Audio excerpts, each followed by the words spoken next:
Look, you can ask anyone who works the gill nets out of Blaine or runs the crab pots off Lummi Island.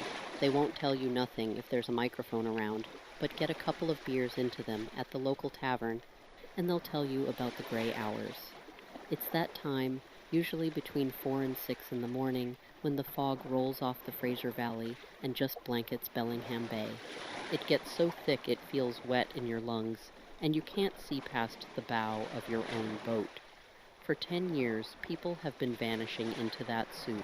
The papers always say it's a boating accident or a rogue wave down by Chuckanut Drive. But the guys who actually go out there and help the Coast Guard pull the pieces back, they know better. They've seen Kevlar kayaks snapped clean in half like a dog chewed 'em up, and bones found washed up on Teddy Bear Cove with the marrow sucked straight out. Most folks think it's a joke, like Bigfoot or the Mothman, but my buddy Tom, who used to be a ranger down at Larrabee State Park, he told me what happened to him a few mornings back, right before he handed in his badge. He was out at Wildcat Cove at 5 a.m. looking for some missing kayaker. The fog was total pea soup. He said he heard this sound out in the water, not like a whale blowing, but a real wet, raspy sigh, like something with two throats trying to clear out a bunch of gravel. Then the wind tore a tiny hole in the fog just for a second. Tom swore to God he saw the missing guy's yellow kayak floating right by the kelp line. But it wasn't drifting. Something was holding it. He said this massive, dark silhouette was rising 6 feet out of the water right behind the boat. It looked like a bloated, waterlogged silverback gorilla, slate gray, with this jagged, bony crest running down its spine, and it didn't have flippers. It had these long, muscular arms ending in webbed hands with 5 fingers and black claws, just clamped onto the edge of that kayak. When it turned its head toward the beach, Tom said it didn't have normal eyes, just flat, milky white spots, and its mouth stretched almost ear to ear. It started making this rapid, mechanical clicking sound, tuck, tick, tick, tick, tick, like a Geiger counter. Tom felt this wave of pure nausea hit his stomach, and he realized the thing was echolocating. The clicks were bouncing right off his chest. A second later, it just slid backward into the black water without making a single splash. Tom went crazy trying to get the sheriff to close the beaches, but you know how it is. Nobody wants to scare off the tourists before Memorial Day.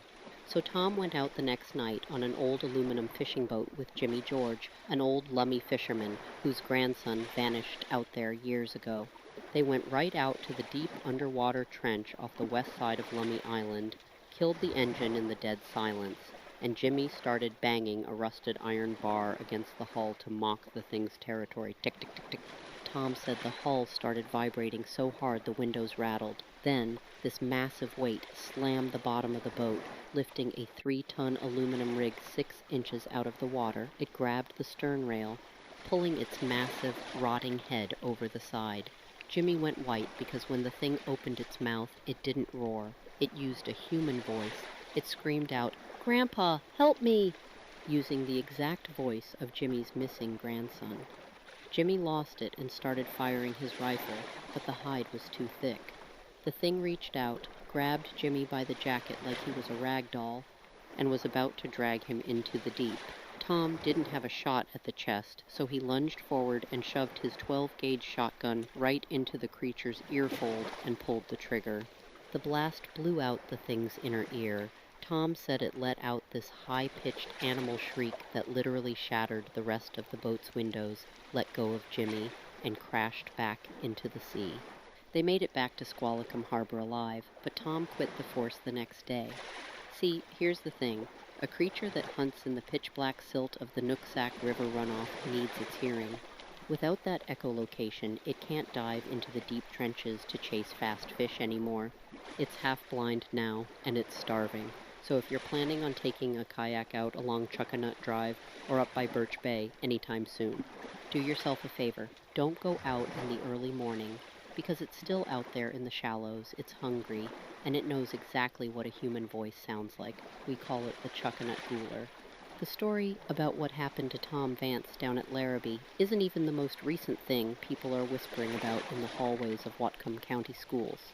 Just last week, a 4th grade class from one of the elementary schools in Bellingham went down to the tide pools at Larrabee State Park for an early morning field trip. The school buses pulled into the lot right around 5:30 a.m., right in the dead center of the gray hours. The head teacher, a woman named Ms. Albright, said the fog was so thick you could barely keep track of the kids as they walked down the sandstone trails toward the water. She and her 2 classroom aides had the kids bunched tight, using buddy systems and clipboards. According to the word going around the school district, they were exploring the rocks near the kelp beds when the tide started pushing in. Ms. Albright said the kids suddenly stopped making noise. She thought they found a giant octopus or a starfish, but when she walked over, the kids were all staring out into the misty shallows, completely frozen. Out in the waist-deep water, rising up through the floating bull kelp, was a massive, pale figure.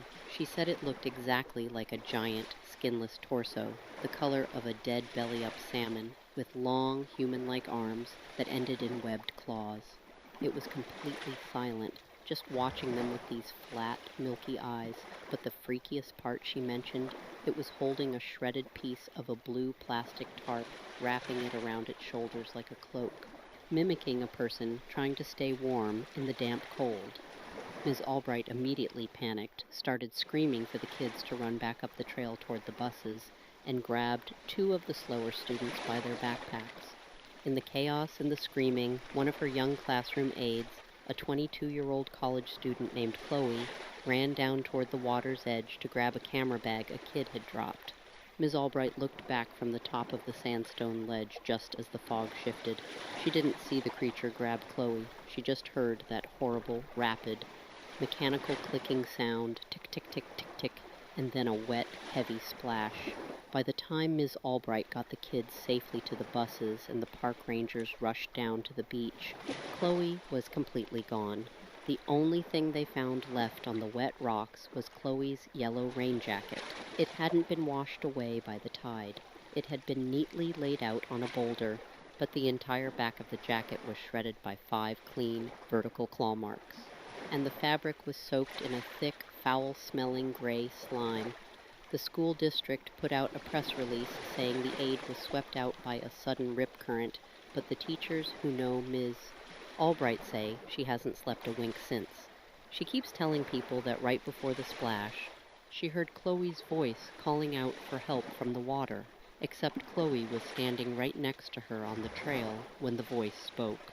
You think the school teacher story is bad? Talk to the folks down at the community boathouse in Fairhaven. There's a group of 4 college students, experienced sea kayakers, who went out last weekend, and they're lucky they're not sitting in a body bag right now. They put their boats in at Marine Park around 4:30 a.m., planning to do a quick morning loop down toward Teddy Bear Cove before classes started. The fog was doing that classic Whatcom County trick where it just drops like a heavy wet curtain, cutting visibility down to almost nothing. They were about a mile south of the ferry terminal, paddling in a tight single-file line right along the edge of the deep water drop-off, when the guy in the back, Marcus, noticed something off. Every time he dipped his paddle into the water, he felt a strange, low-frequency vibration vibrating right up through his carbon fiber shaft. It wasn't the current. It felt like something heavy was moving just a few feet beneath his hull. Then came the sound. It was that deep, double-toned, raspy sigh, sounding right behind his stern. Marcus turned his head, and through the gray soup he saw a massive, pale-skinned shape trailing them. It was floating vertically in the water, its broad, muscular shoulders entirely slick and hairless, just coasting along at the exact same pace as their kayaks. It didn't need to splash. Its webbed hands were just cutting through the water like silent oars. Marcus hissed at the rest of the group to stop paddling. The moment they went still, the creature stopped too. It just hovered there in the mist. About 15 feet away, its flat, milky white eyes locked onto them. That's when the clicking started. Tick, tick, tick, tick, tick. Marcus said the echolocation was so intense, it literally made the plastic hulls of their kayaks hum like a tuning fork. One of the girls in the front group got so violently nauseous from the sound she nearly capsized her boat right there. But instead of lunging, the creature did something that completely broke their brains. It lifted one of its massive long arms out of the salt water. Its 5 webbed fingers were wrapped around a mangled, rusted pieces of an old crab pot. It slowly raised the metal cage into the air and then slammed it down onto the surface of the water. Splash! It was mimicking them. It was testing to see if they would strike back or if they would run. Marcus knew the folklore. He knew if they panicked and scattered into the deep water, the thing would pick them off one by one in the dark. He yelled at everyone to raft up.